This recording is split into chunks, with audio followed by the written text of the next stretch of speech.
Hello there, and welcome to Nothing Ventured, Nothing Gained. I'm your Rules Arbiter Steve, and here to bring you back with our class dive series. We did take a short break because we had to wait for this thing to come out, the Player Core 2 book. Now, many of you who maybe not know, Pathfinder kind of reissued the second edition because of the whole OGL thing, just a reminder, and they decided to revamp their whole system. A lot of changes came with it. Some classes not so much. Some went through major revamps, and a lot of the Player Core 2 books have classes that had more work or redesign work to them than the ones that came out, because obviously this book came out much later. So we're going to talk about the Alchemist, which is, you could define it as the Pathfinder's or Paizo's premier class. D&D 5th edition has Warlock. Paizo and Pathfinder have the Alchemist. In this video, we're going to talk about the Alchemist, Paizo's or Pathfinder's premier class. You could think of it that way, as D&D 5th edition added Warlock, Pathfinder added Alchemist into the core part of the game, no longer part of an extra splat book. Well, technically this is an additional splat book, but it's also an extension of the player's handbook. It's confusing. We're going to talk about the Alchemist, the taster of tonics, the mixer of mutagens, or just throw stuff in a pot and hope it explodes. So sit back and enjoy this deep dive as we delve into the changes the Alchemist mixed themselves up with into their new redesign, and see if the Alchemist has become the right class for you.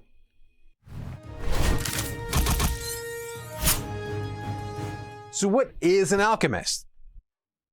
Alchemist isn't the first thing you probably even think of when you think of fantasy role-playing games or fantasy in general. You think of the mighty warrior, the paladin, the wizard who wields arcane power, the fighter, the barbarian even, rogues, clerics.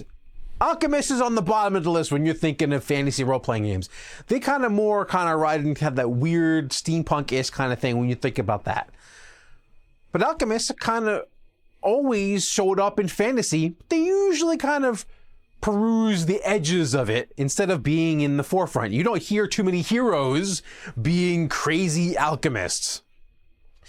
But imagine a wizard that had no magical power, but they used their brains to figure out the fundamental things of nature, and knew that if you mix this with that, you would get X result. And that's really what Pathfinder boils down the Alchemist into, is that they're a highly intelligent character who uses the natural world's objects and items and resources and materials and all the sorts of things, and they make do with what they have. And they can make anywhere from a volatile bomb that explodes in a variety of elements, to something that heals, similar to magic, like healing potions, but they're not really healing potions, they're not magical, but they kind of help mend the body. They have things that can fight off diseases. They have things that can make you more perceptive, more silver tongue, tougher, morph your body into like weird animalistic amalgamations. So don't shrug off the Alchemist as like, oh, psh, they're not fantasy. They're as much as fantasy as you make it to be. So nothing about the initial starting proficiencies of Alchemists changed. They're all the same from the Pathfinder 2nd edition original version to the core version, but I'm just going to go over them really quickly for those of you who don't know, who have never seen Alchemist before in your life, who maybe you play Pathfinder 2nd edition, but you've never played an Alchemist. They start with 8 hit points per level, an average amount of hit points, nothing too high, nothing too low. They start knowing how to wear light and medium armor, which is a plus, because some of the builds you might think of playing as an Alchemist may gear towards melee combat. They're trained in perception, they're expert in their fortitude and reflex saves, they're trained in their will saves. They get training in the craft skill, because craft is to alchemists as arcana is to wizards. They get 3+ intelligence modifier for their skills, and their key attribute is intelligence, so they're not going to be any shy for skills. They get standard training in weapons, as well as alchemical bombs, which is its own set of weapons, and unarmed as well, plus they get their class CC like everyone does.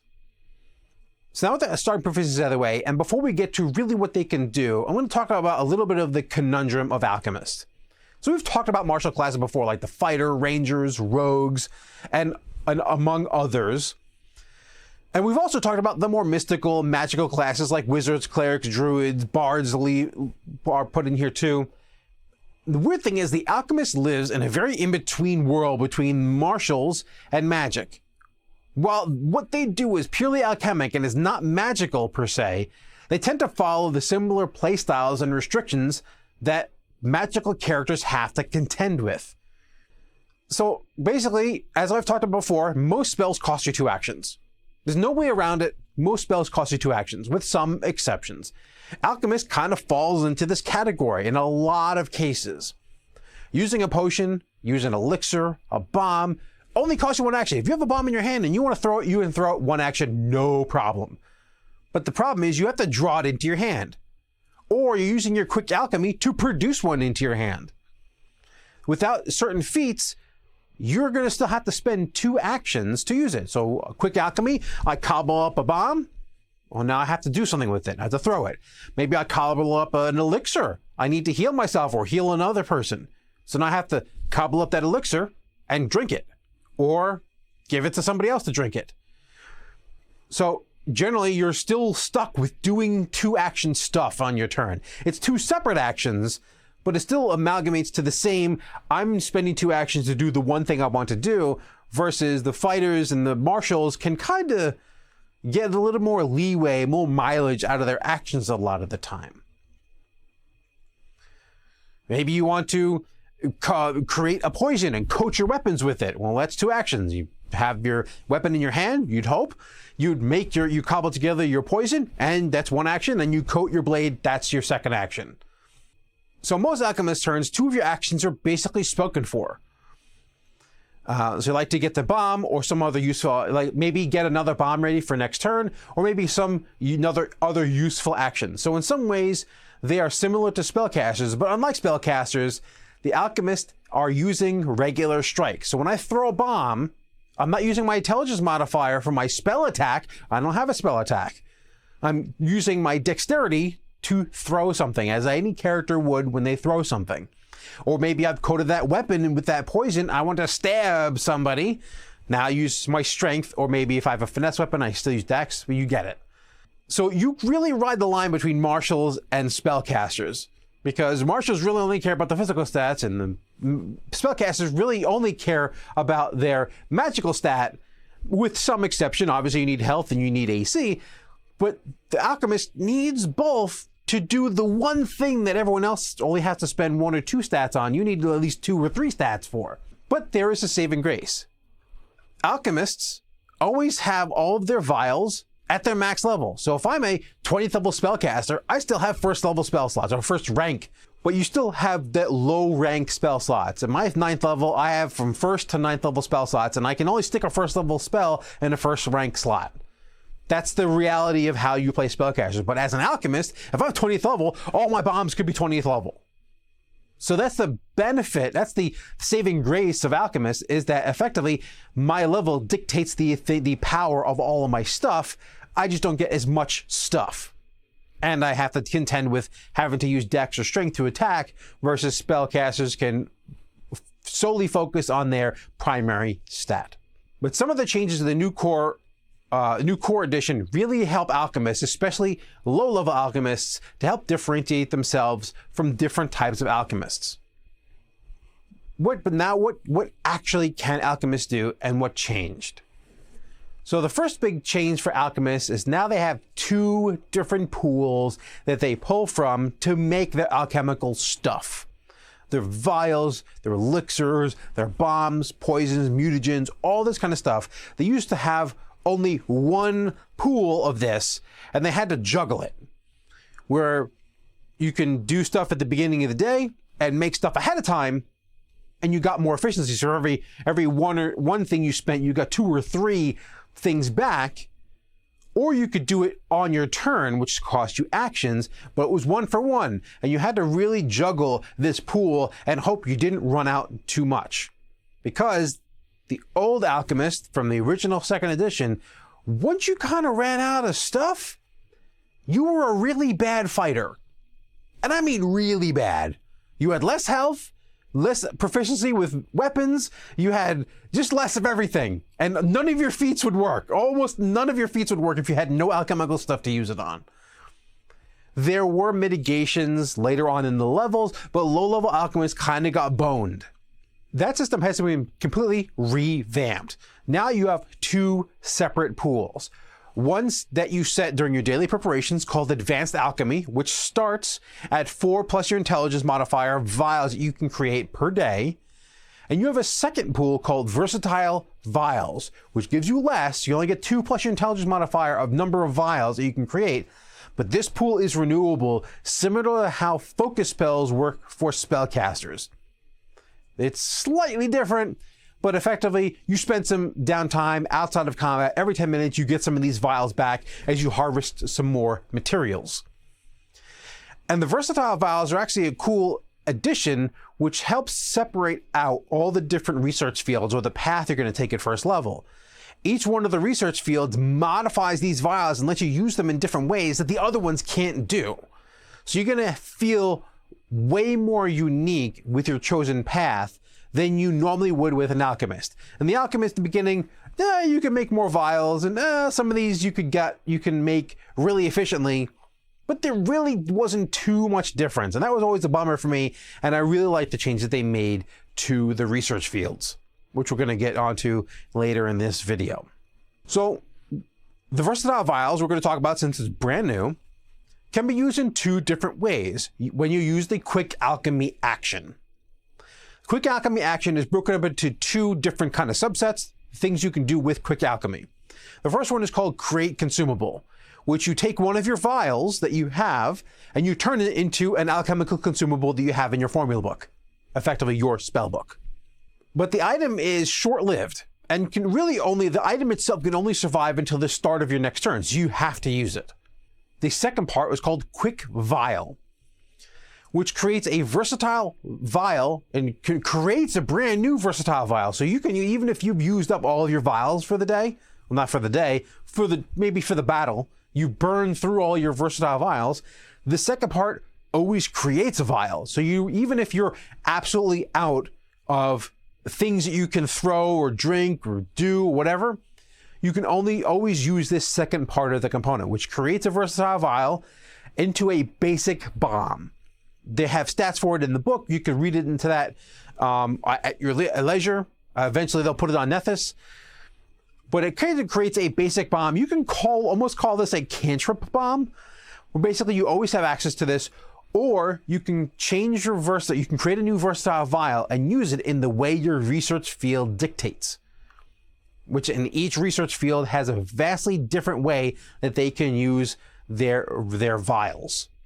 But the bombs, let's just go for the bombs. The basic bomb does acid damage and does grow with you over time. That's why I say it's similar to a cantrip. As you gain higher levels, it does get pluses to hit. The dice damage go up and the splash damage goes up. So just like regular cantrips, that they progress with you as you level, these also progress with you as you level.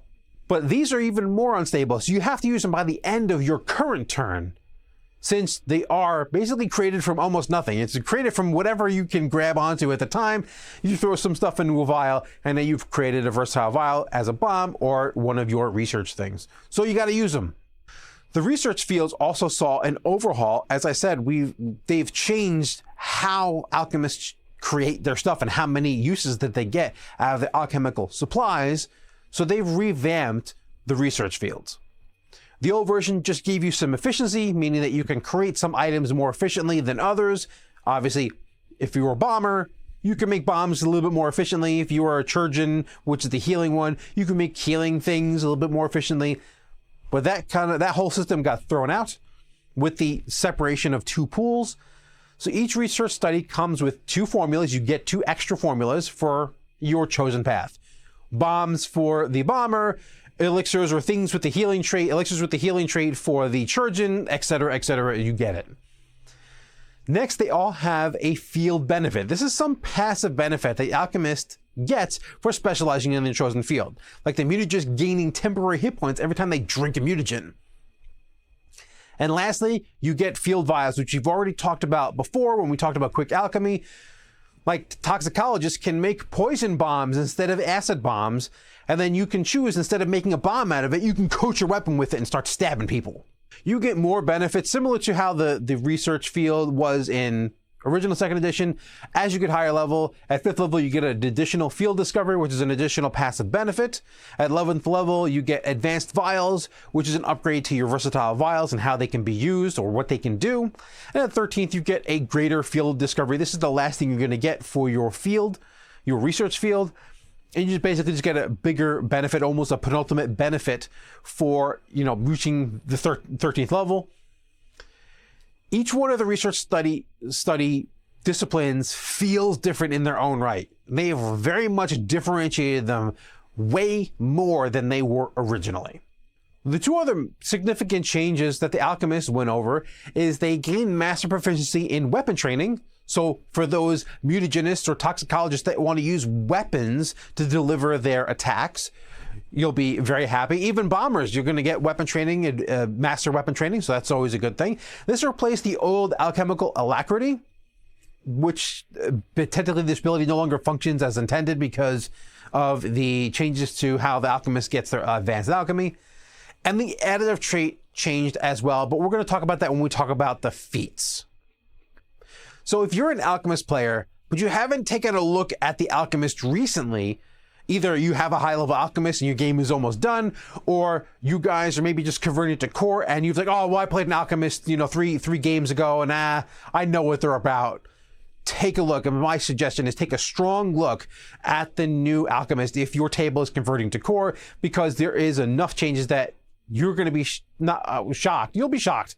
I was shocked. You'll be shocked. Whoa, we're all shocked. So before we get into the feats, if you've been enjoying this video so far, give us a like so the almighty algorithm gods show us to more viewers just like you.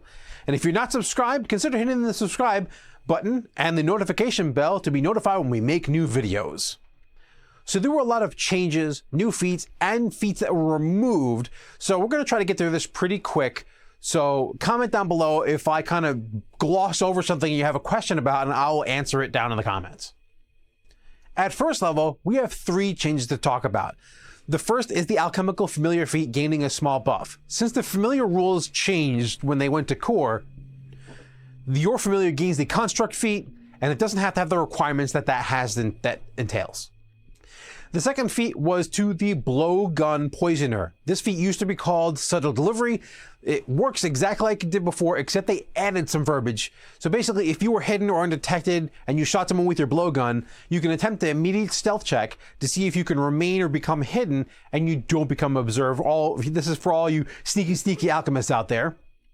And the third first level change was to quick bomber. Quick bomber used to only work with bombs and nothing else. Basically let you draw a bomb and throw a bomb in one action instead of 2. Because of the way the versatile vials work, you might be throwing a versatile vial. This now works with quick alchemy, versatile vials, and bombs. We see 2 changes happen at level 4. The first one is efficient alchemy. This now increases the amount of your advanced alchemy items you can craft at the beginning of each day during your daily preparations.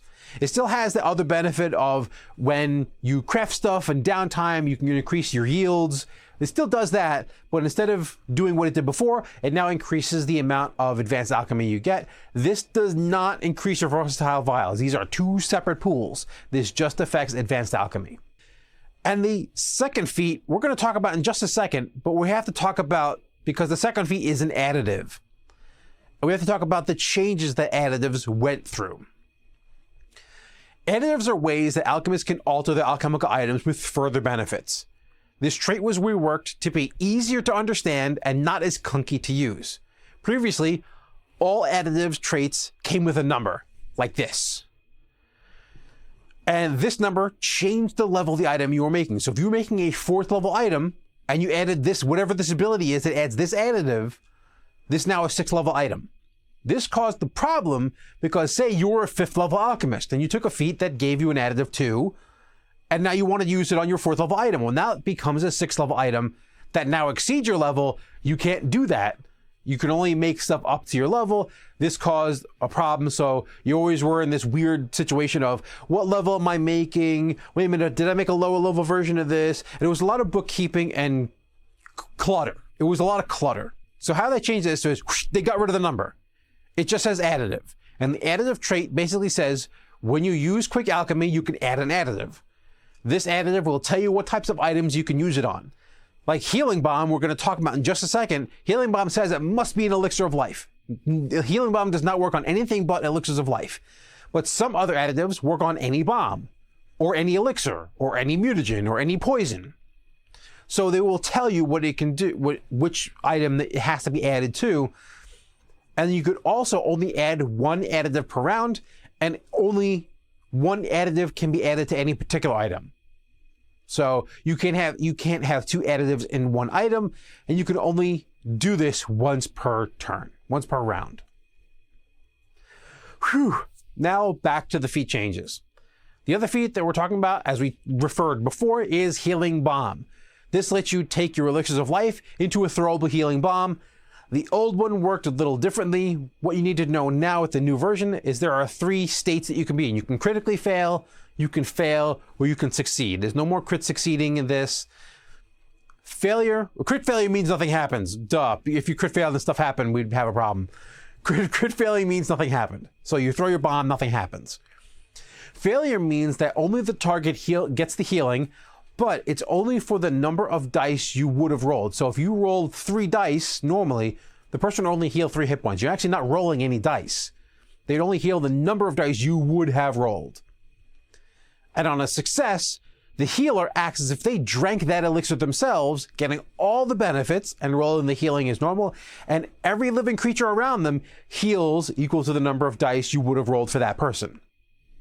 So that person can drink the potion, they roll their 3d6, and they get all the benefits, and everyone around them is going to heal 3 hit points. Level 6, we see combined elixirs. This used to affect, basically, you take 2 elixirs and you smash them together and you make 1 mega elixir. The old rules said that the second elixir had to have lower level than the first one by a certain amount.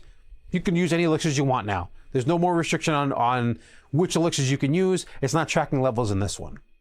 At 8th level, we see a combination feat. This is when they took 3 different feats and rolled them into one. The Mutant Physique feat gives you buffs depending on what type of mutagen you have active at the time. And normally you can have only 1 mutagen active at a time, but if you're able to get multiple mutagens active, you gain all the possible benefits. This combined the old feral mutagen, elastic mutagen, and invincible mutagens.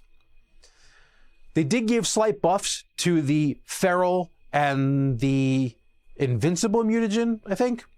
They give you slight buffs. You might want to take a look at this feat because there is a lot to go into this feat, but effectively they boiled 3 feats down into 1, and now it is a 8th level feat, and some of those feats are actually higher levels, so you're getting a little bit of a break as well. At 10th level, you gain the expanded splash feat, which works the same, but it gives you an added little note for the bomber research field. The bomber research field technically already gains this benefit. Effectively, this benefit gives you your intelligence bonus. You can replace the normal splash damage for a bomb with your intelligence modifier. So if it says splash 2, but you had an intelligence bonus of 5, you can make that 5 instead of 2. This does the same thing. You can, instead of using the splash, you can use your intelligence modifier to add to the damage. Not add to replace it. So instead of 2, your intelligence is 5. This gives you a little slight wordage that says bombers get this benefit as well, meaning that they get double the effect, which is awesome. They get double their intelligence modifier if they take this feat because they already have this baked in, but they're basically saying it does stack, which is awesome. Another 10th level option called Unstable Concoction was changed. The old feat increased the level of the items in question. So meaning that if your 5th level mutagen was 5th level, it made it 7th level. I think it increased it by 2. But now this just increases the dice size of all initial damage dice that the item does. So this effectively becomes useless to things that don't roll dice. So mutagens, even though mutagens might give you attacks, the mutagen itself does not actually roll you damage. You get claw strikes, you get bite attacks. it doesn't actually directly make you roll these things. So effectively, mutagens or things that don't roll dice don't gain any further benefit from this feat. It's only things that roll dice, similar to like elixirs of healing, elixirs of life, or bombs, most specifically, also possible poisons. You should have to look at which ones qualify. Also, the old feat let you stabilize it by spending more resources. That's no longer a thing. You just got to take a chance and maybe take some damage. This is why my spelling gets me in trouble. At 14th level, there's another mutagen combination feat. It's called Mutant Innervation. This combines the Genius, Mind Blank, and Glib mutagen feats. There are no changes to each individual benefit you're getting, but just say that this feat is all those feats combined. And the final change, it's a minor debuff actually, to the level 20 Mega Bomb feat. And all this changed was the number of actions to throw the Mega Bomb. Originally it was 1 action, now it is 2 actions to throw the Mega Bomb. But it is a Mega Bomb, so I mean, it's understandable.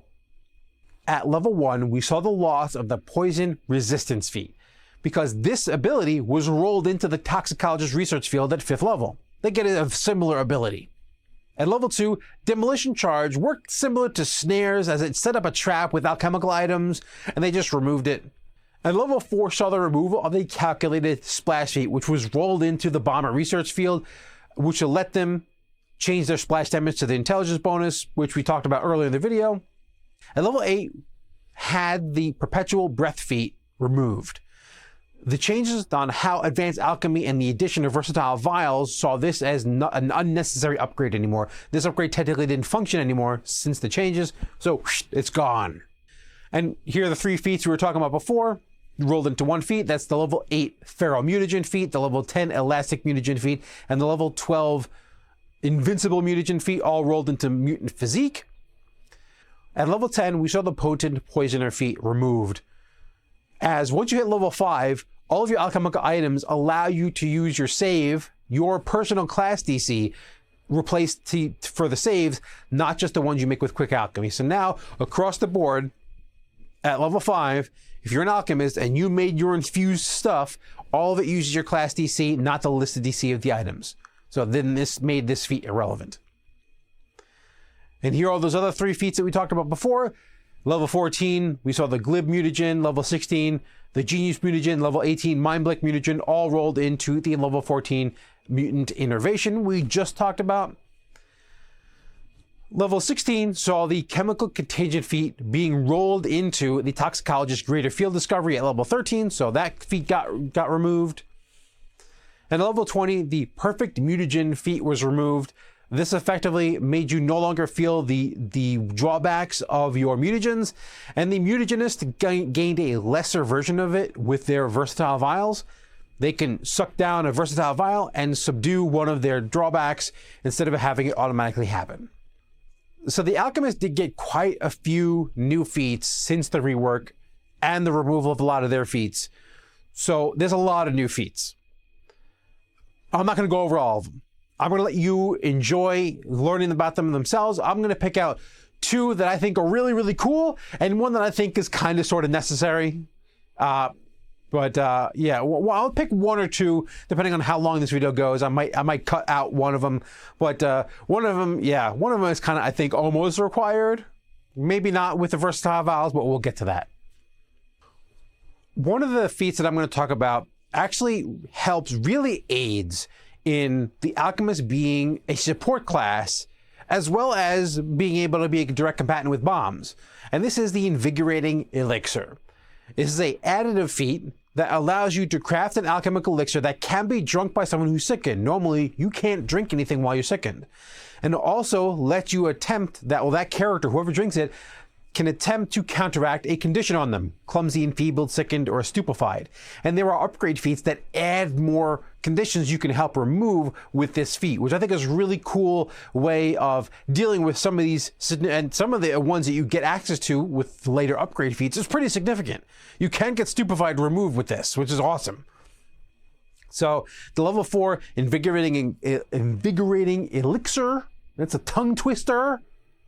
Invigorating Elixir I think it's a really cool option at a 4th level. I mean, just like every level, we always have things that are competing with our ability, and you don't have to be a Chirurgeon to take this. It seems like a healing thing to do, and maybe you want to take this as a Chirurgeon, but you don't have to be. This one I thought was cool. It's the highest level new feat. It's called Alchemical Revivification. It literally is a second life.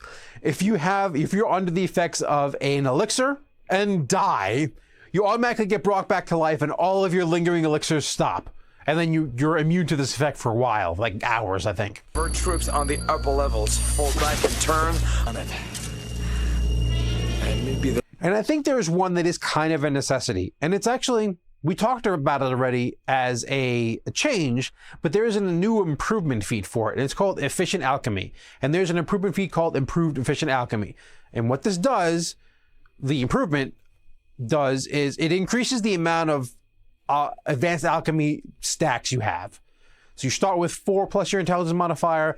The efficient alchemy gives you 6. This gives you 8 plus intelligence modifier. And if you're 16 or higher, you get 10 plus your intelligence modifier. This really opens up your ability to take more niche things or just more of the stuff you want to take with you at all. So as much as I like this feat because it adds you to get versatility because you just have more access to stuff. Effectively, this is buying spell slots effectively with feats.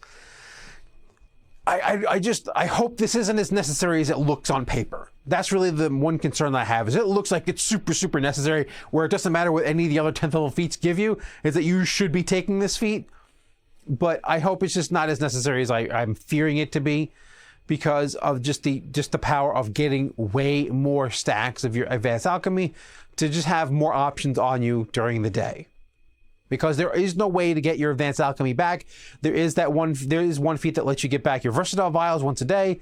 Now for the different playstyles you can consider if you decide to take up being the mixologist of your party. The choice really is what research field and bonuses and buffs you want to pursue.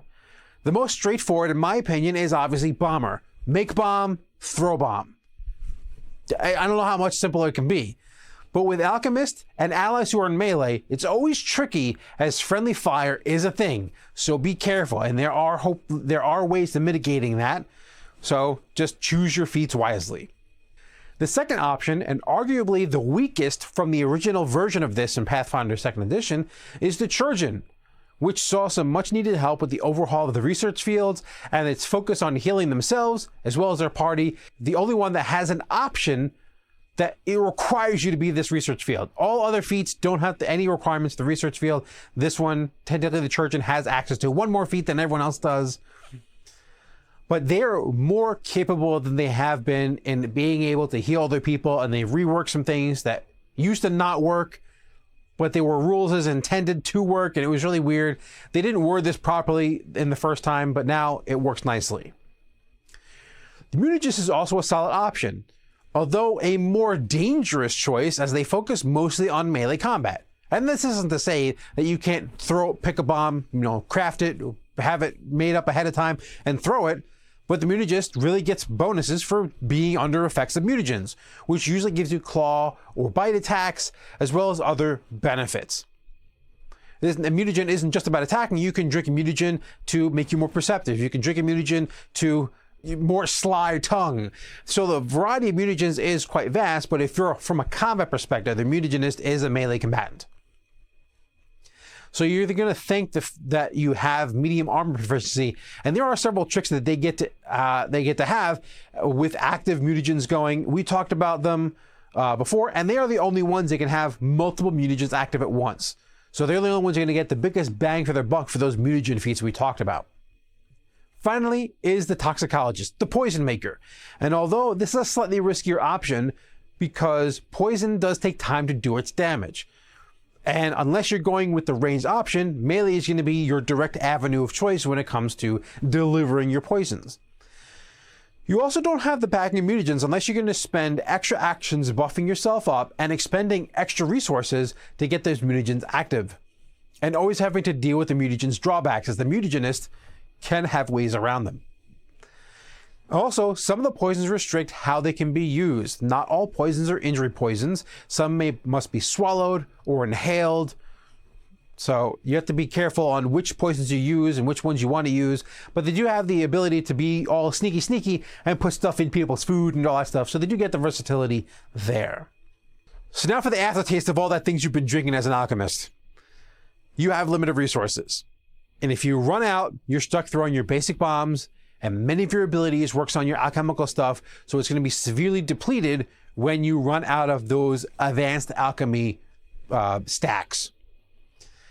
Also, those advanced alchemy stacks have to be set ahead of time, so you can't be too particular, especially if you don't take any of those upgrade feats we talked about to make that pool bigger. You have a small pool of very powerful things, so you have to make sure that they're very much mostly usable throughout the adventuring day. They reduced the number of advanced alchemy at higher levels. It used to be where it was just equal to your level. A 20th level alchemist used to get 20 advanced alchemies, so they had the spread between their quick alchemy and their daily prep alchemy. Now it's just 4+ intelligence modifier, and unless you take upgrade feats, you will not get any more. That's it. Unless your intelligence goes up, and it's only going to go up by what, 2 to 3 points. So you're not going to get too much extra value unless you take those upgrade feats. Or be really stingy. Versatile vials do come back, so it does mitigate this, which is a boon, but they are weaker than a regular bomb. If you run out of your versatile vials and you're only having to do those weak bombs, so that's a consideration as well. Also, the number of actions you have to spend is high. It is high, similar to a spellcaster. We talked about this before. You're kind of in that weird position of you're like a spellcaster without the spellcasting oomph. You don't have wide swaths of fireballs that do entire rooms worth of damage. You get bombs. And bombs have a little bit of splash, but it's not as devastating as shooting a lightning bolt through 6 people. And while you do get some abilities that help, you're still spending many actions to do what you want. Stats are another issue. Unlike spellcasters, which can, if I'm an intelligence scale spellcaster, I'm a witch or a wizard, I have to worry about intelligence. My intelligence makes sure that my saves are high, my attacks are high, all my stuff is high when in terms of using my magic.